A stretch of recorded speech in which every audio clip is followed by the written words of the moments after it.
You're listening to Zikr, a fresh perspective on the story shaping our world. This is Season 1, Episode 3, The Divide Within. Hey everyone, welcome to Episode 3 of the Zikr podcast. I'm Armand Derani, founder of Zikr, and your host on this journey into the soul of storytelling, the power of reflection, and the future of media. Today's conversation is one I've been sitting with for a long time. It's about health, but not just health in the clinical sense. Not just diseases, hospitals, or science. This is about the inequality of health and how the simple fact of where you are born can determine whether or not you live a long, healthy life. We're calling this episode The Divide Within because the gap we're discussing doesn't just exist between nations.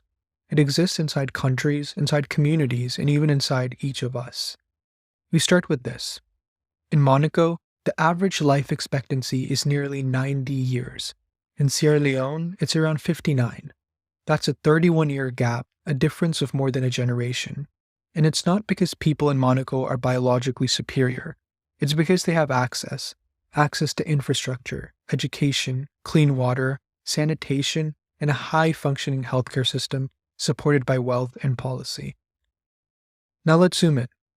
In New York City, a baby born in the Upper East Side has a drastically lower chance of dying in their first year compared to a baby born in the South Bronx.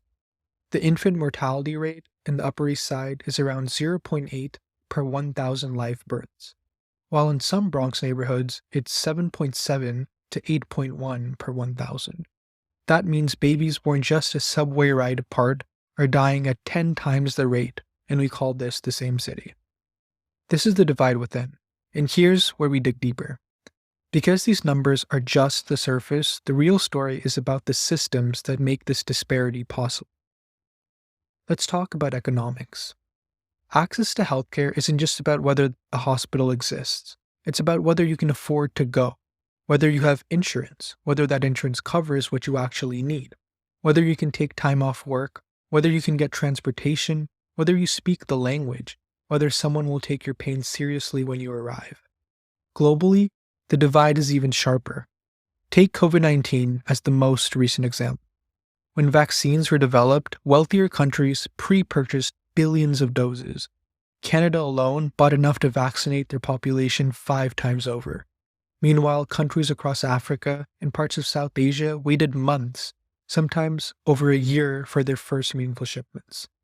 This wasn't just a logistical delay. It was a moral failure, and the world called it out. Health experts and ethicists began using the phrase vaccine apartheid, drawing a direct comparison to South Africa's formal racial segregation system. Because that's how stark the divide had become, 2 separate realities based on privilege. But here's what's even more painful. It didn't make the front page in most of the Western media, and that brings us to another layer of this divide. Media coverage. What we pay attention to is what we start to care about. And what we don't pay attention to slowly, invisibly begins to disappear. Media plays a critical role in shaping our perception of who is suffering, who deserves help, and what stories matter. But Western media especially tends to center crisis when they're close, when they affect people who look like us, or when the story creates a compelling emotional arc. A health clinic running out of oxygen in Delhi might get a brief mention. A vaccine selfie from Brooklyn, that's a headline. And I'm not saying that one story is unimportant. I'm saying we have room for both, but right now we don't make space for both. There is an economy to visibility, and just like healthcare, attention is unequally distributed.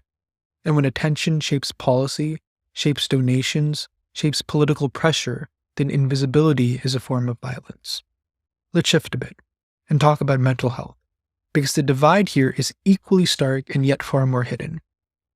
In many countries, mental health services are simply unavailable. According to the WHO, in low-income countries, there's roughly 1 psychiatrist per 100,000 people. Imagine living in a rural community, struggling with anxiety or depression, and having to wait months, even years for help, if help ever comes at all. Even in high-income countries, racial or ethnic minorities are far less likely to receive proper mental health treatment. There are multiple reasons for this, financial barriers, stigma, cultural disconnects, lack of providers from similar backgrounds, and in some cases, flat out discrimination. Mental health access is a class issue, it's a racial issue, it's a cultural issue, but most of all, it's a justice issue. So, how do we move forward? How do we begin to close a divide that's been carved by centuries of colonization, greed, and indifference? The answer is not simple, but it starts, as always, with reflection. We begin by asking the hard questions. What privileges do I hold when it comes to healthcare? What voices am I listening to? What stories am I sharing? What assumptions am I making about whose suffering deserves attention? Because the hardest part of this conversation isn't the numbers. It's the fact that we often normalize them, that we accept them as the way the world works, that we say things like, that's just how it is. But it doesn't have to be. What if we imagined a world where healthcare was a human right, not a transactional good? What if we treated a child in Haiti with the same urgency as one in Houston? What if the media truly reflected the world's pain, not just the West's pain? What if we used our privilege not to protect ourselves, but to amplify others? There are organizations out there doing this work, from Doctors Without Borders to Partners in Health to community-led clinics in undeserved areas. They don't just provide services, they also challenge the systems that made their work necessary in the first place. But they can't do it alone, and neither can we.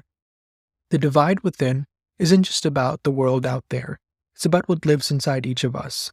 It's about the space between comfort and compassion, between apathy and action. And if you've made it this far into the episode, then you're already doing something powerful, listening, reflecting. But don't let it end here. Take this with you, bring it into conversations, share it, challenge your own circle to look beyond their borders, beyond their biases. Because every time we stretch our lens, every time we choose awareness over ignorance, we chip away at the wall of inequality. One story, one voice, one question at a time. Thank you for being present in this space of thought, awareness, and conversation. Your willingness to engage with complexity is what gives these stories their power. These conversations are not easy, but they matter. And by choosing to listen, to engage, and to reflect, you're helping to create a culture where awareness leads to accountability, and information becomes a catalyst for change.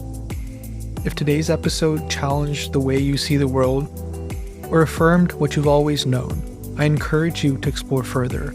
At Zikr.org, you'll find a full archive of the sources, research, and global reporting referenced in this episode, as well as extended resources for those who want to stay curious, stay connected, and stay conscious. We believe that storytelling doesn't end when the episode does. It lives on in the questions we carry, the conversations we spark, and the actions we choose.